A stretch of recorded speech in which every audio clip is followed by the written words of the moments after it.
আসসালামু আলাইকুম সুপ্রিয় দর্শক, এইমাত্র পাওয়া ঘূর্ণিঝড় ও তার সাথে বজ্র বৃষ্টিপাতের ভয়ানক দানবীয় আপডেটে আপনাদের সকলকে জানাই আন্তরিক শুভেচ্ছা ও অভিনন্দন। বন্ধুরা, আজকে শুক্রবার 25শে জুলাই।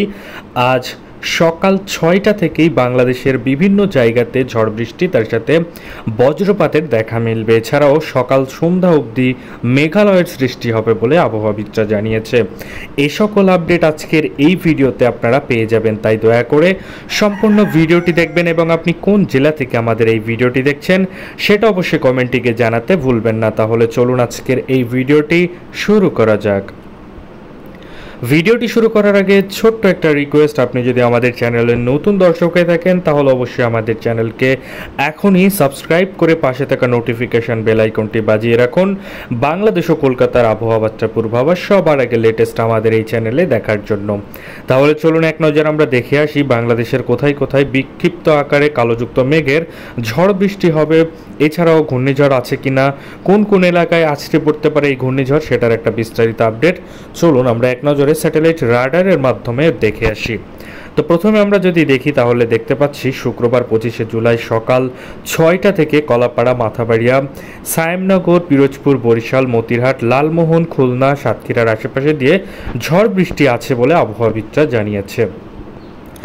এছাড়াও আমরা দেখতে পাচ্ছি পাবনা, নাগারপুর, শালকুপা, ফরিদপুরের আশেপাশে দিয়েও কিন্তু ঝড় বৃষ্টি হবে বলে আবহাওয়াবিদরা জানিয়েছে। এছাড়াও সিংড়া, সিরাজগঞ্জ, এছাড়াও কিশোরগঞ্জ, মাদান, ময়মনসিংহ, বাঘমারার আশেপাশে দিয়েও একই ধরনের আপডেট। এছাড়াও মহাদেবপুর, বগুড়া, সরিষাবাড়ি থেকে শুরু করে আমরা দেখতে পাচ্ছি সিরাজগঞ্জ, সিংড়া, এছাড়াও বালুঘাটের আশেপাশে দিয়ে ঝড় বৃষ্টি হবে বলেই আবহাওয়াবিদরা জানিয়েছে। এছাড়াও সিলেট অঞ্চলের কিছু কিছু জায়গাতে কালোযুক্ত মেঘের আচ্ছন্ন দেখা যাবে এবং কোনো কোনো অঞ্চলে ছেটাফোটা বৃষ্টির সম্ভাবনা থাকতে পারে, যেমন ফেনারবাগ, জগন্নাথপুর, বালাগঞ্জ, কুলাউড়া, মৌলভীবাজার, কামালগঞ্জ, হবিগঞ্জ এই আশেপাশে দিয়ে কিন্তু ঝড় বৃষ্টি না হলেও কালোযুক্ত মেঘ আকাশে খেলা করবে বলে আবহাওয়াবিদরা জানিয়েছে।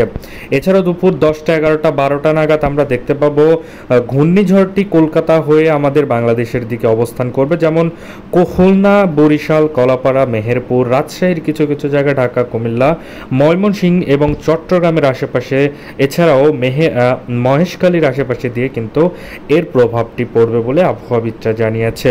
এছাড়া আমরা যদি একেবারে 5টা PM অর্থাৎ সন্ধেবেলায় আমরা দেখতে পাচ্ছি কলকাতার বুকে কিন্তু সেই ঘূর্ণিঝড়টি অবস্থান করেছে।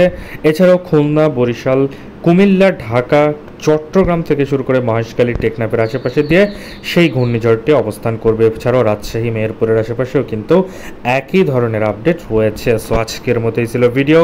আগামী পর্বে আরও ভয়ানক আপডেট রয়েছে, সেগুলি দেখার জন্য অবশ্যই আমাদের চ্যানেলকে সাবস্ক্রাইব করে সাথে থাকবেন। ধন্যবাদ সবাইকে ভিডিওটি সম্পূর্ণ দেখার জন্য।